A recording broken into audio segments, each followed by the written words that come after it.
વડોદરામાં પૂરમાં ફસાયેલા લોકોનું સેનાના સહારે રેસ્ક્યુ કરવામાં આવ્યું। શહેરના હરણી વિસ્તારમાં સનરાઈઝ બંગલોઝમાં કલાકોથી લોકો પૂરમાં ફસાયા હતા। પૂરમાં ફસાયેલા લોકોને બચાવવા માટે આર્મીએ ખાસ ઓપરેશન હાથ ધરી હેલિકોપ્ટરથી લોકોને એરલિફ્ટ કર્યા હતા।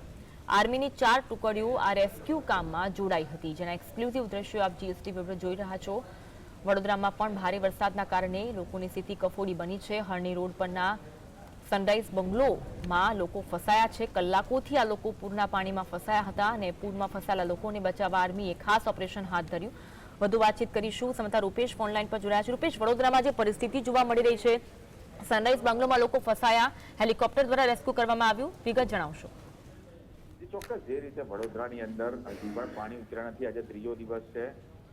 સ્થિતિ કેમે કરીને હળવી થાય એના પ્રયાસો કરાઈ રહ્યા છે, ત્યારે જે પ્રમાણે લોકો રેસ્ક્યુ જે જરૂર પડી રહી છે, જે ડીપ એરિયા છે ત્યાંથી રેસ્ક્યુ કરવા મુશ્કેલ છે, એવા લોકોને સેનાના હેલિકોપ્ટર મારફતે પણ રેસ્ક્યુ કરવામાં આવી રહ્યા છે। એટલે લોકોને બચાવવા માટે સરકારી તંત્રના તમામ પ્રયાસો છે, અથાગ પ્રયાસો ચાલી રહ્યા છે।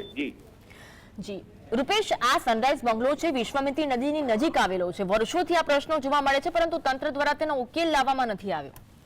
બિલકુલ તમારી વાતથી એગ્રી છું। તંત્ર દ્વારા કોઈ પ્રકારનો ઉકેલ લાવવામાં નથી આવતા। ચોક્કસ સૌથી મહત્વની વાત એ છે કે કદાચ ચૂંટાયેલી પાંખના નેતાઓ 5 વર્ષ 10 વર્ષમાં જતા રહેતા હોય છે, કમિશનરો આવીને જતા રહેતા હોય છે, પણ જે અધિકારીઓ છે એ તો એના એ જ છે। આ અધિકારીઓની અનાવડતના કારણે આખું વડોદરા સ્ટક થઈ ગયું। લોકો જાણે છે કે આ વિસ્તારમાં સનરાઈઝ બંગલો પાસે પાણી ભરાય છે, તેમ છતાં પણ અગાઉ પણ 3 વખત પાણી ભરાઈ ચૂક્યા છે, તેમ છતાં પણ તંત્ર તરફ કોઈ પગલાં નથી ભરાઈ રહ્યા। લોકોને જાનમાલનું અને જે નુકસાન ભોગવવું પડી રહ્યું છે, વારંવાર નુકસાન છતાં પણ તંત્ર નથી જાગતું। જી આભાર રૂપેશ, માહિતી આપવા માટે।